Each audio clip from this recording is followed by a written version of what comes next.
Punjab national bank घोटाले के मुख्य आरोपी मेहुल चौकसी को बेल्जियम में गिरफ्तार कर लिया गया है, जिसकी गिरफ्तारी बेल्जियम पुलिस ने की है।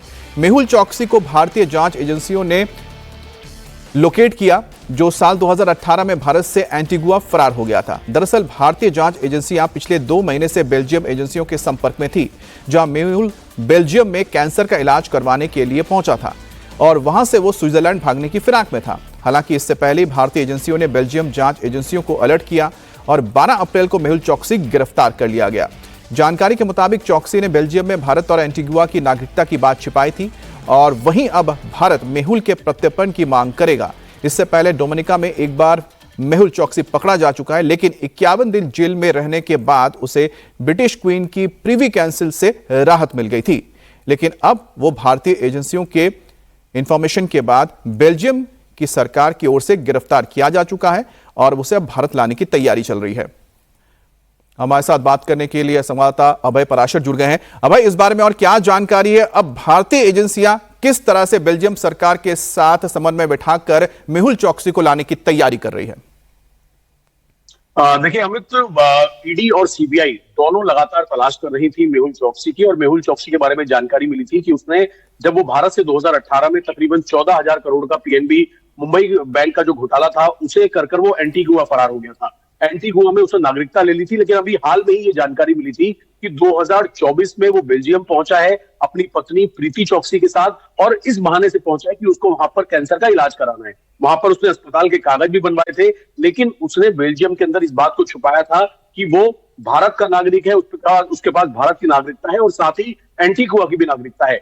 सूत्र जो है उनका ये कहना है कि स्विट्जरलैंड भागने की फिराक में था, लेकिन जांच एजेंसियां लगातार इसकी लोकेशन को ट्रेस कर रही थी। इसकी लोकेशन पाई जाती है बेल्जियम में, जिसके बाद बेल्जियम पुलिस को अलर्ट किया जाता है और जो भारतीय एजेंसियां हैं सीबीआई, ईडी, दोनों ही बेल्जियम से अपने जो अरेस्ट वारंट है, जो कि इसके खिलाफ कुछ ईडी ने चार्जशीट भी दाखिल की थी, सीबीआई ने इसके खिलाफ चार्जशीट दाखिल की हुई है, उन सबको शेयर करती है और फिर ये बताती है कि लगातार कोशिश की जा रही है मेहुल चौकसी को भारत इसका प्रत्यर्पण किया जा सके, ताकि भारत में इस पूरे घोटाले का ट्रायल दोनों एजेंसियां चला सके। तो फिलहाल बेल्जियम पुलिस की गिरफ्त में है, भारतीय एजेंसियां लगातार संपर्क में है, क्योंकि जो लीगल राइट्स हैं उनको पूरा प्रोसेस होता है, लंबा चौड़ा प्रोसेस होता है बेल्जियम की कोर्ट में। जो मेहुल चौकसी है उसके वकील विजय अग्रवाल की तरफ से भी ये दलीलें दी जाएंगी कि वो उनको कैंसर है, क्योंकि पहले भी विजय अग्रवाल ये बात कह चुके हैं कि मेहुल चौकसी को कैंसर है, इलाज चल रहा है।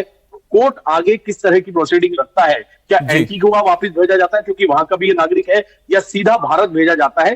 कोर्ट के अंदर एक लंबी लड़ाई लड़ी जाएगी। भारतीय एजेंसी अपनी दलीलें देंगी और कोशिश करेंगी कि इस भगौड़े को जल्द से जल्द वापस भारत लाया जा सके, ताकि फेयर ट्रायल इस पूरे घोटाले के अंदर किया जा सके। अच्छा, अब एक बात बताइए कि फिलहाल कौन सी एजेंसियां हैं जो इस पूरे मामले पे काम करें, क्योंकि ईडी ने भी इस पूरे मामले में जांच शुरुआत की थी और कई सारे तथ्य बाहर निकाल के लाए थे कि किस तरह से घोटाला किया गया था, किस तरह से पैसों को भारत से दूसरे जगहों पर भेजा गया। देखिए, इसके अंदर 2 एजेंसियां हैं, केंद्रीय जांच एजेंसी सीबीआई और साथ ही ईडी। सबसे पहले सीबीआई ने मुकदमा दर्ज किया था जब मुंबई में बैंक की तरफ से जो बैंक लोन थे उसमें फर्जी एलओयूज बनाए गए थे, और उसके बाद एलओयूज के आधार पर बैंक से लोन लिया गया था। काफी बड़ा हीरा व्यापारी है मेहुल चौकसी, साथ ही इसका भतीजा नीरव मोदी है, उसके ऊपर भी यही आरोप है कि इन्होंने बैंक से अलग अलग तरीके से, गलत तरीके से लोन लिया, उससे कई सारी फर्म्स खरीदी। जो हीरा व्यापारी था नीरव मोदी और साथ ही मेहुल चौकसी, इन्होंने विदेशों में भी हीरा जो है उसको आगे फॉरवर्ड किया। तो इस तरीके के आरोप थे और यह पता लग गया था कि बैंक के बड़े अधिकारियों के साथ मिलकर तकरीबन 14,000 करोड़ का ये पूरा घोटाला किया गया था। और फिलहाल दोनों एजेंसियां ही बेल्जियम पुलिस के संपर्क में हैं और कोर्ट के माध्यम से कोशिश ये की जाएगी कि जल्द से जल्द इसका भारत प्रत्यर्पण किया जा सके। बिल्कुल, लेकिन जैसा कि आपने कहा कि जैसे नीरव मोदी को लाने में भी बहुत सारी दिक्कतें सामने आ रही हैं, तो ऐसे में मेहुल चौकसी को लाने में किस तरह की परेशानियां आ सकती हैं और उनको किस तरह से पार किया जाएगा एजेंसियों द्वारा? देखिए, बिल्कुल कोई भी अगर प्रत्यर्पण होता है, जिस तरह से आपने बताया, नीरव मोदी में भी काफी ज्यादा परेशानी आ रही है। इससे पहले डोमिनिका में जब पकड़ा गया था अपनी गर्लफ्रेंड इसके साथ थी मेहुल चौकसी के, जब ये वहां पर पकड़ा गया था तब भी थोड़ी इसको राहत मिल गई थी, क्योंकि हेल्थ इश्यूज जो है इनके वकील की तरफ से लगातार कोशिश की जाएगी कि हेल्थ इश्यूज हैं, और कैंसर के जो बीमारी है उसको भी वेरीफाई करेगी बेल्जियम कोर्ट। तो कभी हेल्थ इशू, कभी इस तरीके की दलीलें भी दी जाती हैं कि भारत के अंदर खतरा हो सकता है, जिस तरीके से हमने देखा जो आतंकी राणा पकड़ा गया, उसके वकीलों ने भी वहां की सुप्रीम कोर्ट में यहां तक की बात करी थी कि भारत के अंदर टॉर्चर किया जा सकता है। हालांकि उसके बाद उसे वापस भेजा गया। तो हमारी एजेंसियों के पास इस तरीके के तथ्य हैं, क्योंकि इसमें बैंक के कई अधिकारी गिरफ्तार हो चुके हैं, बहुत सारे ऐसे इस तरीके के एविडेंस है, कोर्ट के कागज हैं।